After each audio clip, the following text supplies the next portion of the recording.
बिस्मिल्लाहिर्रहमानिर्रहीम। अस्सलाम वालेकुम। मैं हूं मोहम्मद अकरम खोसो। सीएसएस का आजकल नौजवानों में काफ़ी अवेयरनेस है, जुनून है, बुखार चढ़ गया है। And I endorse it, I appreciate, क्योंकि if you want to survive in a security state like Pakistan, आप तीन फील्डों में किसी भी एक फील्ड का हिस्सा लाजमी बने। किसी भी फैमिली मेंबर से अपने भाई को, बहन को, बेटे को, बेटी को जो है या ब्यूरोक्रेसी का हिस्सा बनाए, या जुडिशरी या आर्मेड फोर्सेस का, to remain secure and safe in Pakistan. कुछ नौजवान जब हमसे मिलते हैं, बहुत ही यंग, 20 साल एज है, 21-22 साल age, they make tall claims कि Akram, we have decided that CSS is the matter of life and death for us. No, don't do that. अगर आपने भी यही सोच लिया कि CSS जो है मेरे लिए it is the matter of life and death, तो आप भी उन बेवकूफ़ों में से एक हैं। ये सबसे बड़ी बेवकूफ़ी है, foolishness. CSS is unpredictable. अगर एक एस्पायरेंट ने अटेम्प्ट दिया, फर्स्ट अटेम्प्ट में ही वो टॉपर बन गया, he secured the first position. It's not necessary that he will secure the same position in his second or third attempt. No, he might fail. तो ये सोचना कि CSS जो है गर्लफ्रेंड है, बस अगर ना मिले तो पता नहीं मर जाएंगे, और आजकल गर्लफ्रेंड भी धोखा देती हैं। Be careful. ये सोचना, ये कहना कि जब तक CSS की तैयारी करते चलेंगे और जब तक हम CSS को पास ना करें, जब तक हमारे अटेम्प्ट्स तीनों ना हो जाएं, तो हम किसी और फील्ड में अप्लाई नहीं करेंगे। इट इज अगेन फूलिशनेस कि किसी भी फील्ड में, किसी भी जॉब में हम अप्लाई नहीं करेंगे, बस CSS is our first and last option. सबसे बड़ी बेवकूफ़ी है ये। और नई कोई और डिग्री भी करेंगे हम बीच में, मास्टर्स कर लिया आपने, तैयारी आपने स्टार्ट की CSS की, तो बीच में आप कोई डिग्री भी नहीं कर रहे, कहीं पर अप्लाई भी नहीं कर रहे आप। अब देखें ज़रा, 23-24 ईयर्स में we start the preparation of CSS। 30 years तक हमारा अपर एज लिमिट है 30 साल, तो कुछ 6-7 साल आपको लग जाते हैं, आप डिवोट करते हैं फॉर CSS।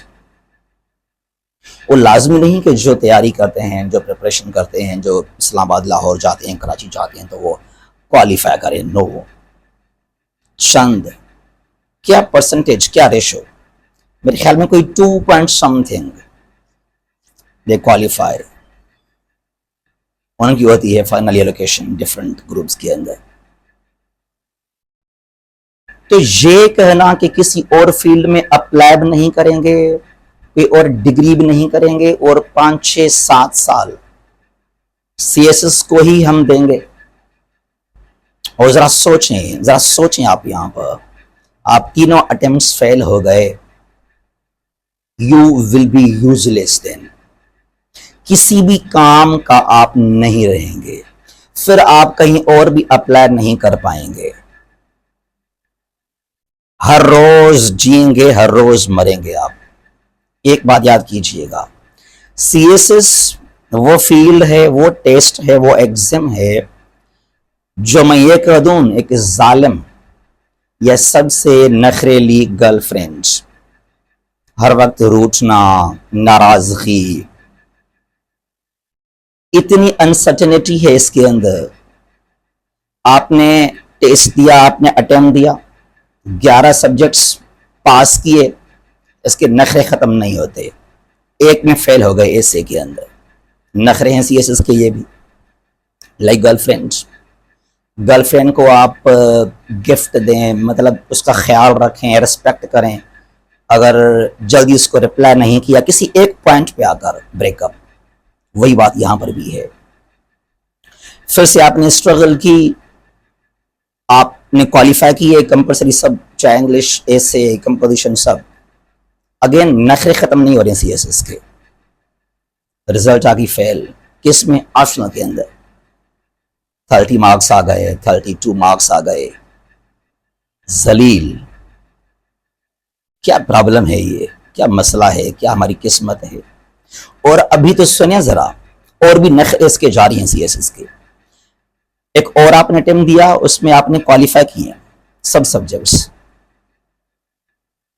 आपने क्वालिफाई किया रिटन एग्जाम को, वाइवास की आपने शुरू की preparation. After the final results again unfortunately fail.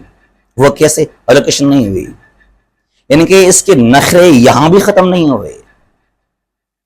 Written qualify किया, कंपल्सरी, ए से ऑप्शनल सब निकल गए, वावाज निकल गया हमारा, अभी भी ये बुराई, ये सरदर्द नहीं जा रहा। फेल, फेल मींस के एलोकेशन नहीं, बल्कि फेल सिंपली। तो सीएसएस जिस तरह नखरे इस एग्जाम में है, कहीं और नहीं है। हाँ, गर्लफ्रेंड में यह है कि अगर आपकी शादी हो जाए उस गर्लफ्रेंड से, तो शादी के बाद भी उसके नखरे खत्म नहीं होते।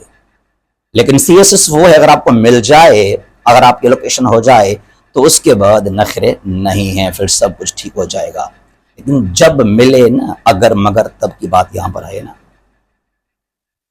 तो सीएसएस के दौरान आप किसी और फील्ड में, किसी और जॉब में लाजमी अप्लाई करते चलें।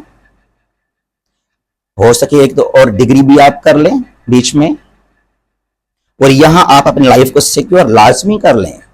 अटेम्प्ट दें विद प्रॉपर प्रिपरेशन।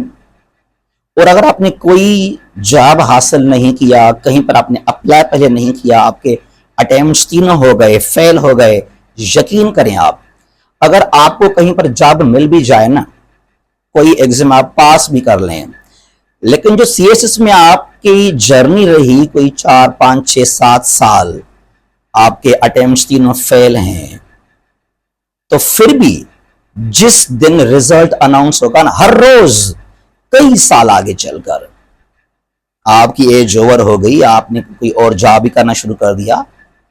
मैं बात कर रहा था कि सीएसएस वो एक जो है तकलीफ देने वाली फील्ड है, वो गर्लफ्रेंड है कि जिस दिन रिजल्ट अनाउंस होगा ना, इनकी एलोकेशन हो गई है, उस दिन आप मरेंगे फिर से। यानी कि हर साल मरेंगे आप, हर साल मरेंगे आप। इस तरह फील होगा जिस तरह आपकी गर्लफ्रेंड बिल्कुल जिसके लिए आप पागल थे, दीवाने थे, वो किसी और के साथ जा रही है, मर जाएंगे फिर आप। तो अगर सीएसएस के अटेम्प्ट्स आप देना चाहते हैं, तो खुद को इतना स्ट्रांग करें, इतना मजबूत करें, कोई बात नहीं है, जो कुछ हुआ देखा जाएगा।